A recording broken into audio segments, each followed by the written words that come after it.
Testing 1, 2.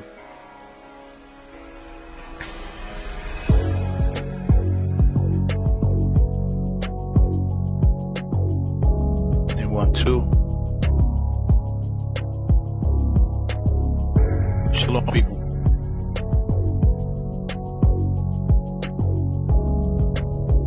We are back at it. Today I want to share with you some shit about Captain Ibrihim Traore. Now, I'm not sure I'm pronouncing his name right, but that's what it is.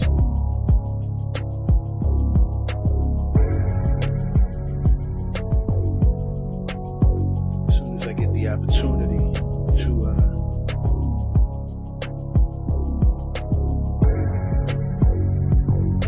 develop this.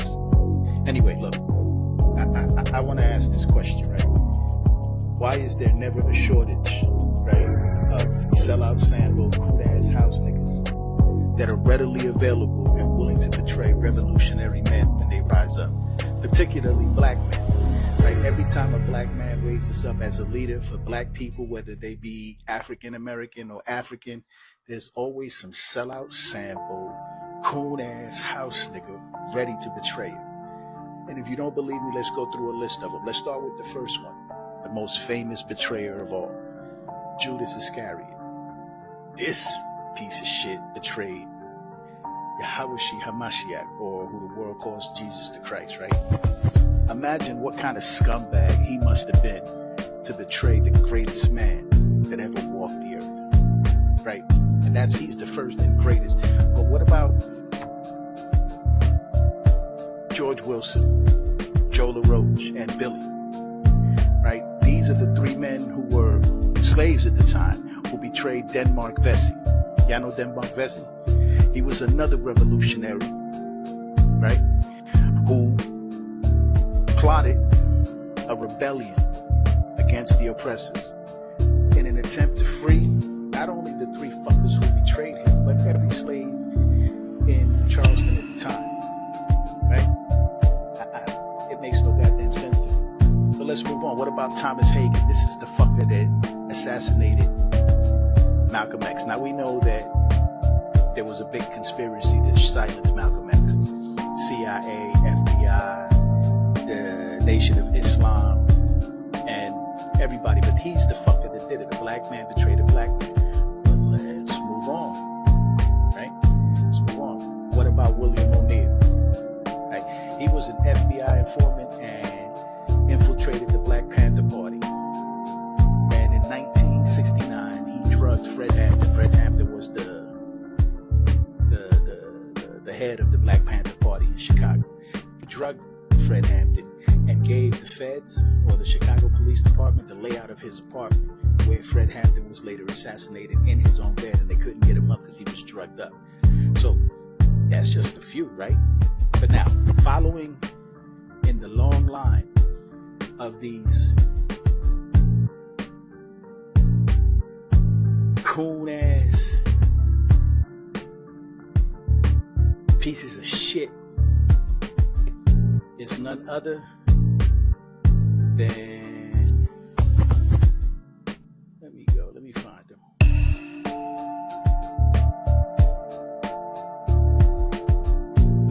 Where's he at?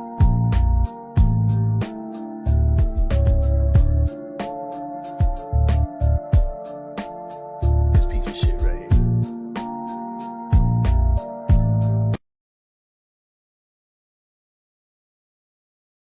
Hold on, let me show them to you.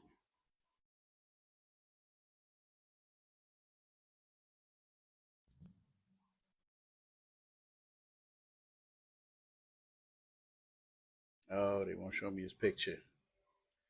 Well, fuck it. His name is General Langley, right? He's the first. Check it out, General Langley. He's the first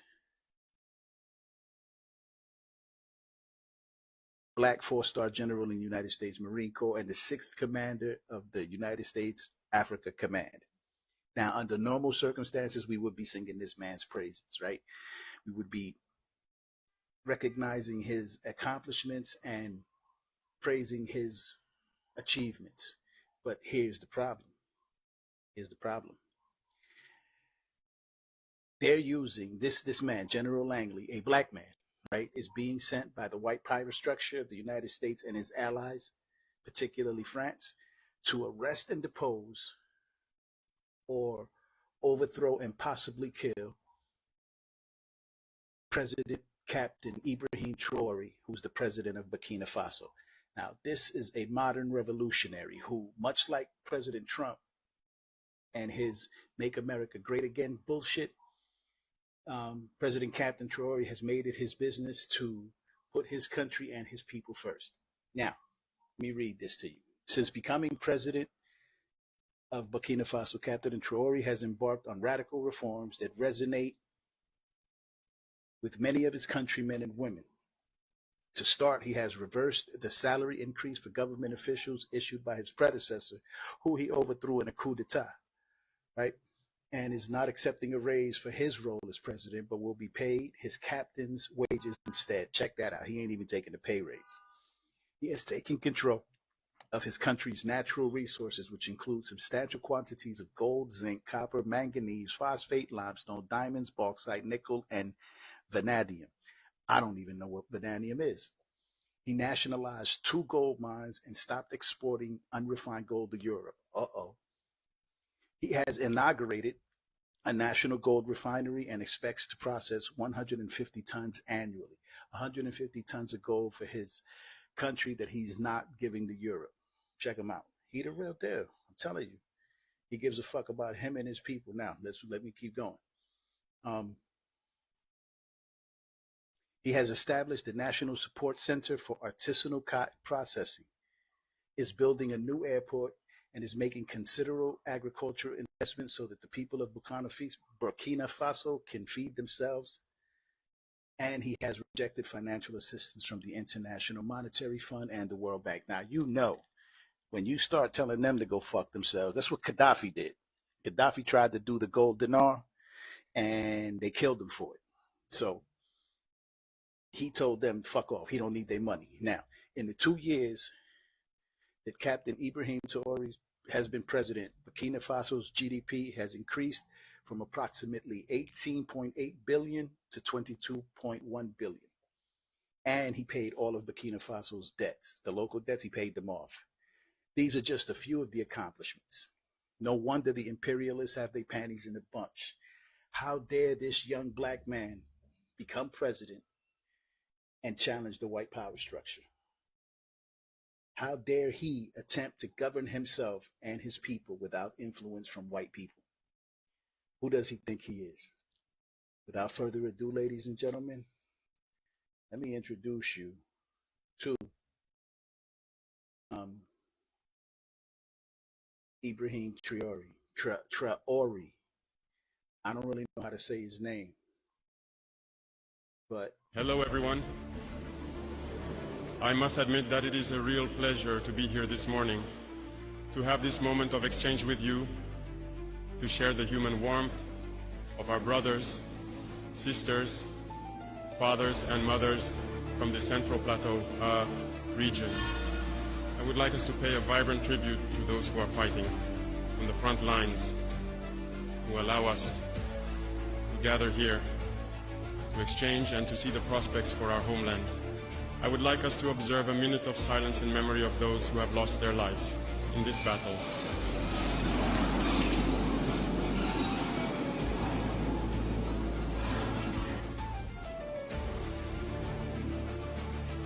Thank you.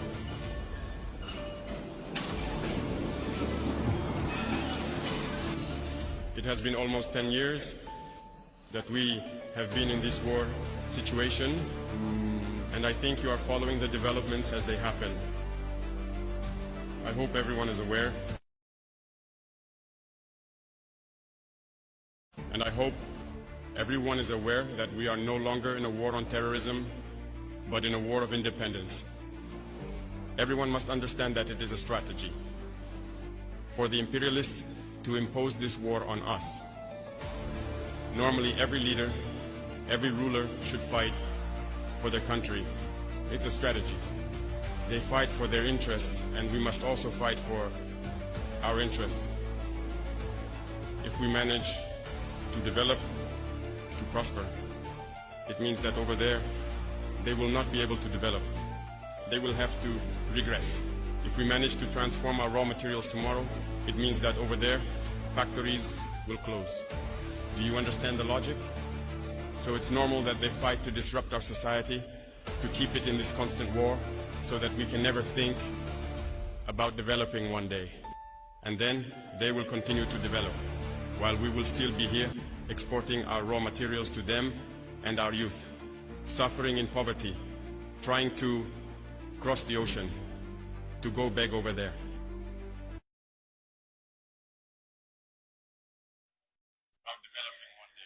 All right. I mean, I need you to understand this young man is talking about revolution. Let me just go through the next one so that you can really see what he's saying. So, they are in their logic of protecting their interests, in the wrong way certainly, but our duty is to fight to free ourselves and get out of this situation. That is why I will take advantage of this blessed month, where Christians and Muslims come together, a month of fasting, to wish everyone a good month of fasting, and may God answer everyone's prayers. Also, may everyone at their own level truly take advantage of this month to change their paradigm towards their neighbors and everything that surrounds us. I hope that religious leaders here in Burkina Faso will also take advantage of this month to preach. Well, I would say the good word, to preach to those, the lost ones who hold weapons in the bush and kill because some kill, and they think they are killing in the name of religion. Religious leaders must therefore come together to make many declarations, many sermons.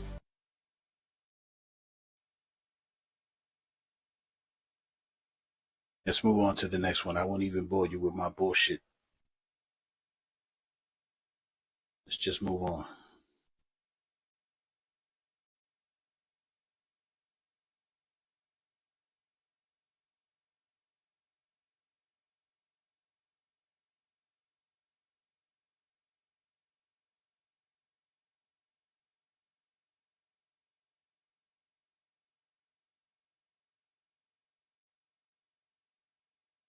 Religious leaders must therefore make many statements and sermons together to make them understand that this is not about religion. Why do I say this? Because I think many of you have brothers or sisters who are FDS, who are in the bush. It is almost impossible today to take a terrorist base and not find Quranic books or other things. That means that, so I think that through words, you can reach them. Many statements and sermons must be made to make them understand that this is not Islam. It is anything but Islam. We have never had any killings, and we will go even further. We will soon ask the leaders of Islam from all over the world as well to join us in this fight, to make clear and frank statements, to invite all those who are there to kill in the name of Islam, that this is not Islam. Normally, it is a religion of peace, solidarity, and mutual aid. There is no reason for someone to kill in the name of Islam, and for us not to be able to say that they are on the wrong path. Wrong path. They are on the wrong path. You heard him. He's getting at everybody right now. I want you to understand that this is a revolutionary. Right? A man who's doing what he thinks is best, in fact, what he knows is best for himself and his countrymen, right? And why the European power structure is so upset, right? They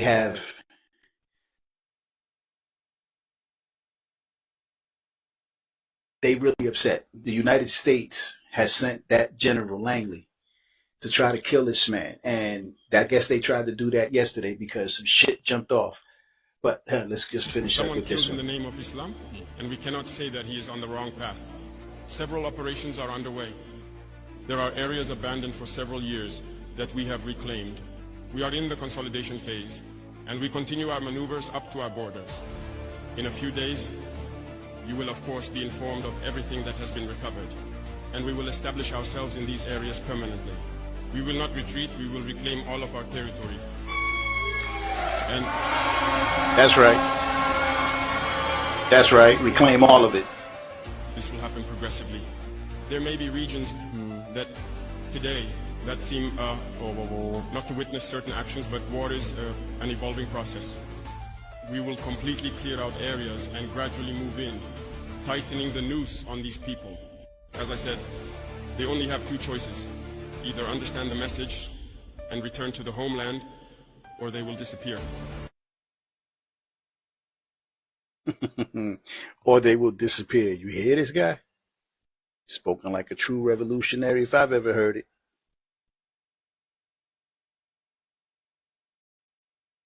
Disappear. It's up to them to choose. In this battle we are fighting today, the most dangerous is the communication war. And I think this is not the first time, and today I think the Burkinabés, the Africans, must have understood. What is the communication war? Unfortunately or fortunately for us, imperialism, as Thomas Sankara said, is a poor student. A very poor student, because no matter how much you chase it out of the classroom, it will come back with the same methods. It cannot change. And often, it becomes ridiculous. When you look at the imperialist media today, you see what they publish. They use the same method to set Rwanda on fire, the same method to destroy Sudan, the same method to destroy Africa. It will not work. And today, I think you are well aware. They are very skilled at manipulating information, creating falsehoods all around. And mind you, these same media, I say it loud and clear today, especially Jeune Afrique, courted us at the very beginning of 2022-2023. They went through several channels to approach us, to make us pay and clean up our image, as they say. We refused. They cannot deny it because we have the evidence with us. They sent people. That's how they operate. And many heads of state fall into their trap. They pay money every month for articles to be published to clean up their image. No, it's dangerous. They only live off that. You pay the money, they lie. There you go. They have your image. You refuse, fucking they liars. destroy your image. But all of Africa must be informed. And if Africans want to progress, they need to stop listening to these deceitful media. Because as long as you keep listening to false information, it eventually becomes a reality. And it's very dangerous for us. This information is rampant. At our level, we experience this every day. And I always tell people to be very careful. All this is to divide and conquer. So, each damn person, each group must be able to perceive, the maneuvers of imperialism to advise one another, and together we remain united to build our country. That is our mission. And we are going to build Burkina Faso. Burkina Faso will become something they never dreamed of seeing. Africa must wake up. Africa must leave this situation of conflict. We have been manipulated enough. We have been set against each other enough to be plundered. Today in Burkina Faso, they are certain terrorism is almost over. What needs to be done? Either create a rebellion or start a civil war. That's it. And they are either create a rebellion or start a civil war. That's it. That's it. It's what here in the United States must happen if we want to take back the country, right? Black, brown, white, Protestant, Catholic, Jew, Gentile, right wing, left wing, conservative, liberal. The only way to fix what's going on here is to do what he's saying. Either start a rebellion or start a fucking war. But let's let him finish. Maneuvering for that. We are waiting for them. And everyone at their level must be careful. Because if people allow themselves to be manipulated, they will be lined up. They will be ignited like the others too. Manipulation must not succeed. We have a goal to achieve, and we will achieve the goal. This is the mission currently assigned to us. And I will therefore invite everyone to take this into consideration, because imperialism has many faces. We talk about imperialisms that are outside the continent, but there are imperialists within us too, here in Burkina Faso. When it comes to saying certain things clearly, it must be said. It will hurt, but we will ask each other for forgiveness. But we must tell each other the truth in order to move forward. There are people in Burkina Faso who do not want to see others progress. There are people who want to remain alone at the top. No. We have decided to make the state a bit stronger and to share the wealth, because the misinformation started already when we began to implement the Fasombeo initiative. Many entrepreneurs started to mislead the youth and all that. No. We have awarded contracts. We have awarded road contracts, right? At what level are we? The execution rates for most are not good. The minister recently made an outing, a tour. You all followed it on TV. It's not going well. It's slow. We are asking people to unite. We ourselves have tried to put people in groups. They don't want to work in groups. That means we unite them, in one way or another so they can move quickly. We are not going to wait for the whims of some and others. And let Burkina develop in 500 years, 1,000 years. No. For us, it's in 5 years. We want to see some significant things. So, if you unite, you will have more equipment and you will be able to work more efficiently. As a result, we are in the process of equipping the ONBE, the sonator. Now, people are immediately asking for water. We are forced to build our own dams, clean what is there, and dig our own wells. That's why we bought the equipment, to equip the ONBE. They are already in Eredego on the road to Bobo to build the first dams. The second issue is the bankers. Today, it is still very common that many bankers refuse to support those who win state contracts and all that. Fucking bankers. Fucking bankers. They're the problem everywhere. And you know who the fucking bankers are, right? You know who they are. The international bankers. House de Rothschild. Vanderbilts. Who the rest of them? All fucking, you know who they are. Pricks. Well, we are on this matter. People need to change their approach. And the House de Rothschild, that's not a conspiracy theory. They are the international bankers. Just look them up. So, remember that. And hold on a second. Let me just...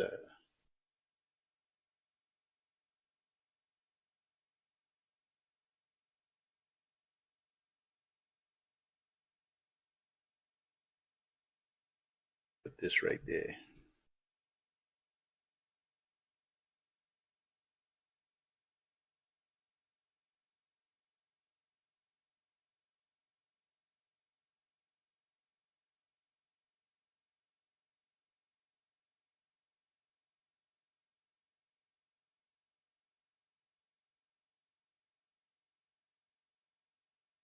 All right, let's let our brother finish. Is there a banker in the room? I don't know, huh? There isn't one. All right. So you will report back to the bankers. This needs to change, because many banks operate with state money. We have asked the bankers.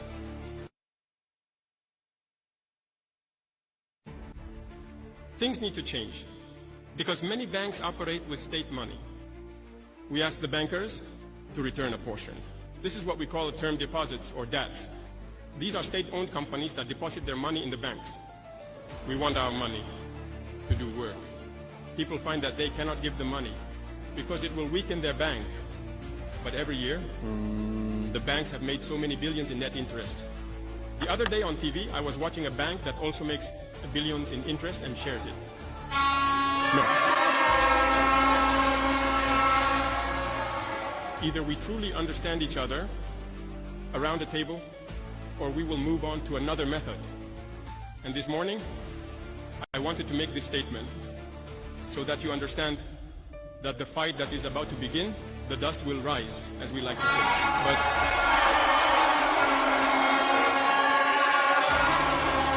you yourself, you need to be careful, because it's the same ones who will go behind you. to spread misinformation, to create lies and lead people away from what is essential. There are already some who are trying. We see many people making videos to clean up the images of certain individuals and all that. Be careful. There are many small businesses closing because they can't afford to pay employees' salaries and all that. They have invoices submitted to the treasury and we can't pay them. That's it. We're told to give a part of our money to the bank. We will pay these businesses so they can operate. And people are thinking with the money. Do you think we can just leave it like that? The domestic debt, we are going to pay that. By the end of this month, the money will come in. We only asked for a percentage. It's not even all the money we want to withdraw. It's a percentage that we asked for to do it. And it requires a lot of thought. Some banks have responded. Congratulations to them. But most banks have not transferred the money until today. This is a message I wanted to send to them. We said the end of March. It's the end of March. If by the end of March, the 25% is not there, we will move on to something else. You have been warned, and the manipulation must not continue because it is generally those who fall victim to this are the poorest segments of the country. He works in a small company, he might have his 50,000, his 100,000 per month. His boss has submitted invoices to the treasury, but he can't get any money. He will lose his job, his whole family suffers, while others are making billions in interest per month or per year. No, this is not going to work. So we need to prepare. This is another front that is opening. There will be all possible manipulations, but stay calm. We need to move forward. Those who want to import something to Burkina, go to the ministry. They will give you the papers. There is no deal. If you go there and someone asks you to pay anything, come to the presidency even to complain. There is an office there for that, and we will see who asked for the money. So, there is no deal again to get a special import authorization. It's clear, it's straightforward. It must be done. Those who import and then hide goods in warehouses. To cause inflation, please find them and tell them to stop. Do not pay. Come hide. Wait for there to be a shortage to release and then set very high prices. They must stop that. Yeah, they must stop that. They must stop that here too. Everything he's saying applies right here to black and brown people, even to white people, right? And you know what, let him finish because I'm about to start on our country. Once the ministry has started to uncover the warehouses that people have built under the guise of that tool, the store. If we catch them, we will sell for free and deposit into the treasury. That's the instruction I have given. So, declare the warehouses. We will move forward. So I am counting on you, gentlemen, the economic operators, to, among yourselves, advise each other so that this kind of situation does not occur. People hold back. They wait for there to be a need, and then they come out, set a price to gain. That's not even good. Price gouging. I don't think it's a fortune that God will bless. We need to manufacture many things locally. I am convinced that whether it's electric or motorized tricycles, we can manufacture them. So we want to give space to our young talents to express themselves. In fact, we are in the process of wanting to build a large center where we will bring people in and support them to set up. And these are people who will see everything we consume daily. What can we manufacture in Burkina? And I know there are talents all over Burkina. The application will be launched soon for young talents to register. In that center, we will do everything possible to have all the necessary machinery and mentor the youth. There, if they finish, they can go out and create something. If they entrust it to God, we will set up a leather unit in the Kaya area to transform many things on site ourselves and create everything we need. As long as we don't reach this stage, we will continue to pay. Paid outside, our wealth will not benefit us. So we need to change the paradigm right now. That's where the jobs are. That's where people will work, and that's our true independence. The last point concerns our comrades, students and pupils who have many grievances. In any case, I can assure you that we are aware of all your problems. We will build university campuses and even address issues of restaurants, intermediate scholarships. All these are problems we are aware of. But it's little by little. We cannot solve this immediately. You already have the construction of the campus here, right? The administrative building. We hope that next year or later, we will launch the university campuses, expand the capacity of university restaurants, increase the number of meals, and finally address the issue of scholarships. Because we are currently working to control military expenses in order to invest in our education, because education is the key. So we have not forgotten all these mentioned problems. I was even talking about the laboratories with the minister. I said to find a standard, a certain number of minimum equipment, and we will build laboratories worthy of those in our universities. Because people will come to pursue a scientific field and then graduate. Even a microscope, they couldn't look at a plant cell under the microscope. That's not possible. Yes, we all took scientific courses. To access the small laboratories, you enter if there are only 7 or 8 microscopes. Maybe not all of them even work. Not everyone can have access. That's the reality, it's always like that. So he is working on that. We want to create model laboratories in many of our universities. You cannot come and not be able to access a certain minimum of scientific laboratory equipment to conduct your tests and familiarize yourself. It's in this that we can create. If we haven't developed this laboratory aspect, we are creating theorists. I was surprised to learn that even at the level of our researchers, there is no scanning electron microscope in Burkina. Since Burkina has existed, there hasn't been one. I asked the minister, how do you conduct research then?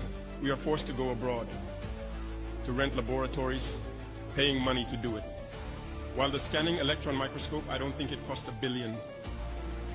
How can we not do it? Currently, we are in the process of purchasing it to install in Burkina so that we can do everything here on site.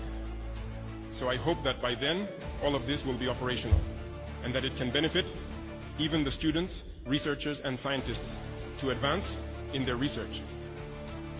The computer rooms and everything that follows. We will see everything that is possible. The ministry itself had already initiated the acquisition of a certain number of computers so that the students can have well-equipped rooms. And it's done with the Burkina Faso, right? It's a Burkina Faso unit that manufactures computers. So we made an agreement last time to be able to purchase a lot of equipment from him and equip our university centers. And you will normally have access to these rooms so that you can conduct your research. And the internet, I think, is improving in many universities. The internet is now available for research. We can move quickly and efficiently in both war and development. We have faith. We never lose hope. We are truly very confident. And as long as we see you motivated and mobilized, that's our fuel. We never get tired. We will continue to move forward in that direction. I was telling all the ministers to tighten their belts. Since we've been here, there are no government holidays. We work 24/7. The LT is the same. There are no vacations for deputies to go rest in the village. We must work 24/7, 12 months a year. We are in this rhythm. As long as the soldiers at the front have no rest, there is no reason for us to rest behind. I therefore invite the entire administration to fall in line here to support the active forces in everything they do. I think that little by little there is progress. We see many changes in behavior. We need to completely change the situation. Burkina Faso is a reference, and we must keep the torch held high. Yeah, there you have it. That was the 8 parts. That's all I have, right? Got to remind you that the United States has sent General Michael Langley. I had a picture of him, but for whatever reason, I can't show it. I don't know why I can't show it, but it ain't letting me. So I guess I won't show it. Be nice if I could, though. You all need to know what this bastard looks like.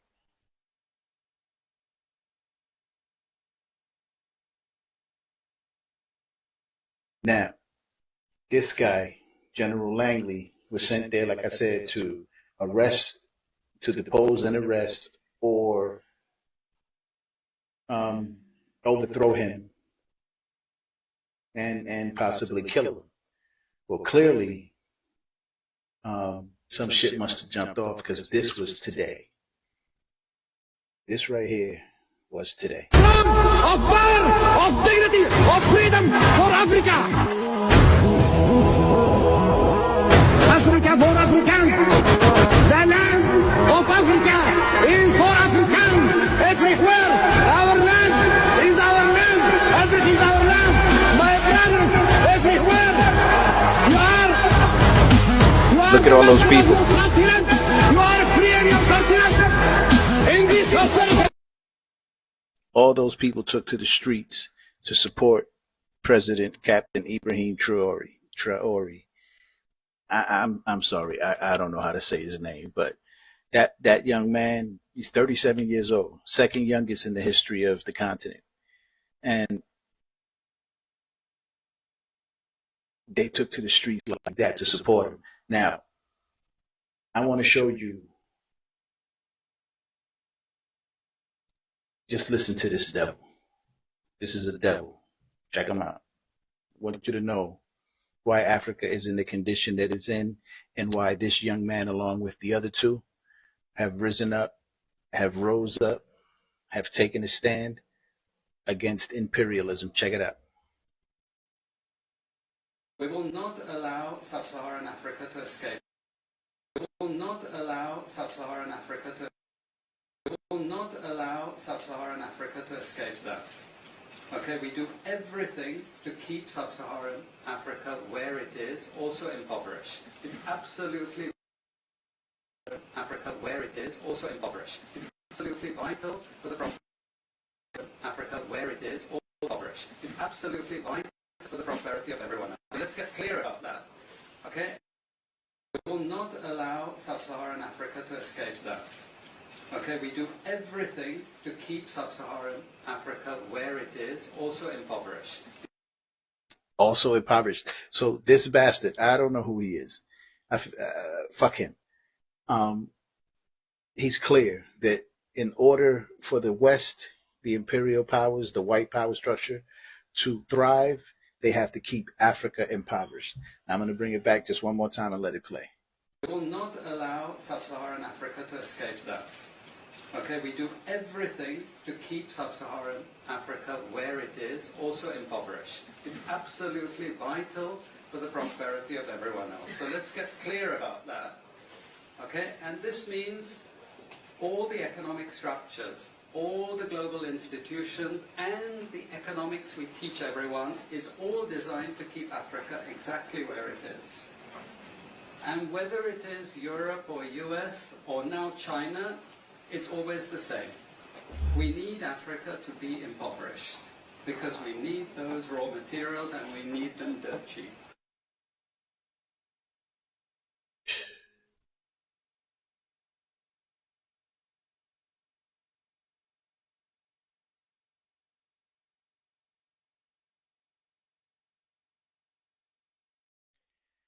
They need Africa to remain impoverished because they need those raw minerals and precious stones and precious minerals and everything that Burkina Faso has and all of Africa. They need it dirt cheap, so they have to keep them impoverished. You see, and I hate to say this, but it's I believe now a fact. The white man is the goddamn devil. And I'm not saying that every white man, woman, and child, because I know a few white people. They're good folk, the ones that I know. But I'm putting you in the same boat that you put black and brown people. So, yeah, one or two of you, maybe 20% of you are good folk. But as a whole, you people are the goddamn devil. That bastard is the goddamn devil the Bible speaks of. In order for them to thrive and succeed, they must keep Africa impoverished. And if they must keep Africa impoverished, then it stands to reason that they must keep black African American people impoverished as well. Now, I'm not saying that there aren't some black people that are well-to-do and some Latino people that aren't well-to-do, but as a whole, we're impoverished, right? I believe there are 28 black billionaires, somewhere in there, 27, 28 black billionaires. If you combine their billions, they don't make up 1/8 of what Elon Musk is worth. So I'll let you know that even amongst billionaires, you're impoverished. So understand that there's a revolution happening right now in Africa. And we, the people here, black people, brown people, so-called African-American, black, so-called Latinos of indigenous descent, and what we call the Native Americans, who I call Amerindians, along with white people here, we really do need to get up and stand up and fight for what is ours, fight for our rights. And we need to reestablish the republic. I heard Chuck Schumer say that Donald Trump is ruining our democracy. We are not a fucking democracy. We have never been a democracy. The Pledge of Allegiance and to the republic for which it stands. These people are trying to trick you. The Democratic Party is full of shit. Now the Republican Party is full of shit. All of them. The left wing, the right wing is on the same goddamn eagle. But the reality is that we, the people, we must do something, because it's happening all across the world, particularly right now in Burkina Faso. And I think that you should all say a prayer. Black people, brown people, say a prayer for that man. Because every time a black man rises up, every time a black man rises up to free his people, to educate his people, to enlighten his people, to empower his people, there's always a sellout Sambo, coon-ass house nigga that's readily available and willing to betray him. And it sucks that we are like that. So we need to do something. And white people, remember this. I've said it before on many live streams during my New Jersey ride. White people, black people are not your enemy. Brown people are not your enemy. You're their enemy perpetually, but they are not your enemy. Particularly black people. Black people love your white asses. They love you. I don't know why when you hate them, right? But they're not your enemy. So when the shit hits the fan in the United States, don't turn your guns on black and brown people. Turn them on your enemy, who's white just like you. The governments, Chuck Schumer, Pelosi, McConnell, all of them fuckers in government who've been bought and paid for by the lobbyists, banks, and corporations, they're your enemy. Turn your guns on them. Make sure you do that. Make sure you don't come into the hood with all your fuckery, because we're not your enemy. The enemy here is the federal government and the state governments. We need to just stop. If we don't want to fight and we don't want to revolt and rebel, all we need to do is just stop. For one 24-hour period, we need to just stop. Nobody goes to work. Nobody drives. Nobody goes to the supermarket. Everybody turns off their telephones, their cell phones, their internet, their televisions. Turn off everything. Turn off the lights. And just for one 24-hour period, just stop and send a message to these bastards in the Congress, in the Senate, in the judiciary, that we ain't going to take it no fucking more. And we need to stand in solidarity with President Captain Ibrihim Traore, because what he's doing is the right thing. I believe so. So, all that to say that the time has come and we are ripe for revolution. So, let's make that happen, people.